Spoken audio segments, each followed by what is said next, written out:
Right now, I'd like to take a few minutes to share with you some of the activities of the MOU from the past year.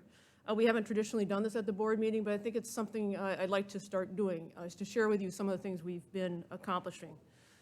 Even though we haven't been able to see a lot of each other in person these past few years, the MOU and its committees have remained very busy and active, often having to come up with creative solutions to pandemic challenges.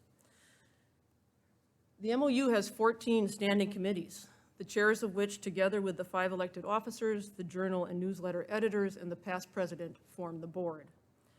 This year, we also had one ad hoc committee to update the MOU's bylaws. This committee reviewed the current bylaws and made revisions and updates in consultation with the board, and those were approved yesterday, and you'll see them posted and shared soon. One of the things that was incorporated into the new bylaws was the MOU's purpose and mission statement. Reflecting on this mission statement and looking back at this past year, I would like to highlight some of the ways in which the MOU, in addition to all the things that we do well traditionally, has also been working towards our stated mission of reaching a wider audience of birders so that we can share the science, conservation, and enjoyment of Minnesota's birds with a broader cross-section of Minnesotans. As Victoria Hall mentioned, the pandemic has brought some unanticipated perks. One is the way in which we have learned to embrace virtual meetings and presentations. After having to cancel the 2020 spring primer, this year the Education Committee organized a very successful online event that included an excellent lineup of speakers and was attended by over 200 birders. Both after the event and last year's virtual paper session, we heard from our outstate members and those for whom in-person attendance is difficult, how welcome the increased accessibility of a virtual platform is. To that end, we are recording today's presentations and will make them available on the MOU's YouTube channel after the meeting, and we will continue to look for ways to make our events accessible to a wider audience. Having to pivot and create new ways of doing things was also a boon for youth birding.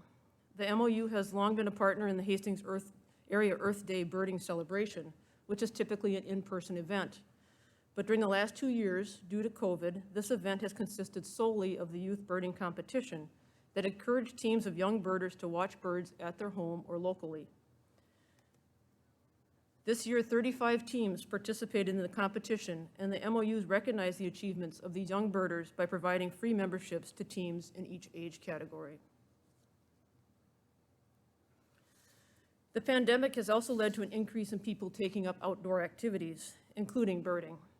In 2021, the MOU welcomed a new field trip committee chair. Garrett Wee organized a series of walks this year that included one specifically for beginner birders, as well as others targeted at specific habitats, species, or families of birds.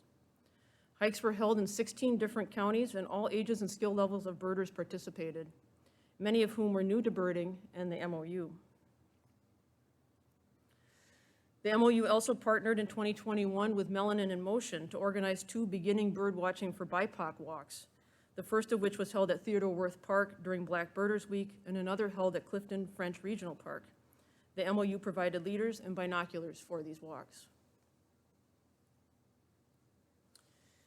If you follow the MOU on Facebook or Instagram, and if you don't, you should, you have probably noticed an uptick in regular activity over the past 2 years, with many posts geared at new birders, in particular the Fledgling Birder Friday and Birdword series.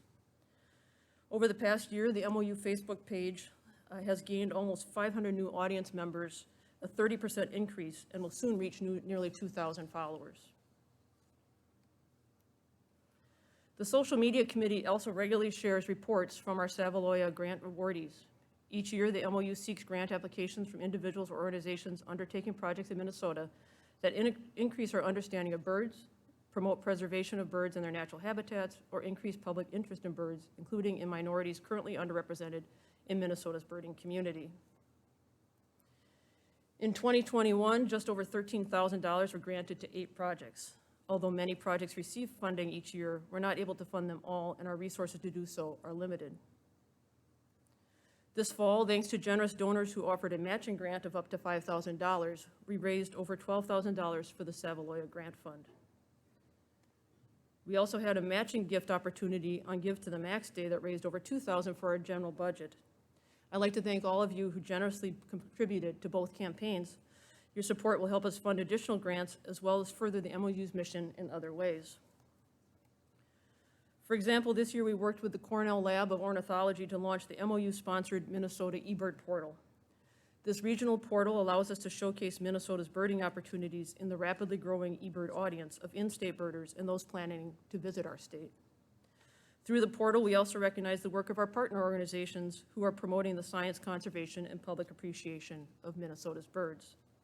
The portal features a section devoted to Minnesota birding resources, which will continue to grow, as well as a recent news segment where we share content from eBird, the MOU, and our partners. There is perhaps no place, though, that the MOU interacts with a wider cross-section of Minnesotans and non-birders than at the Minnesota State Fair.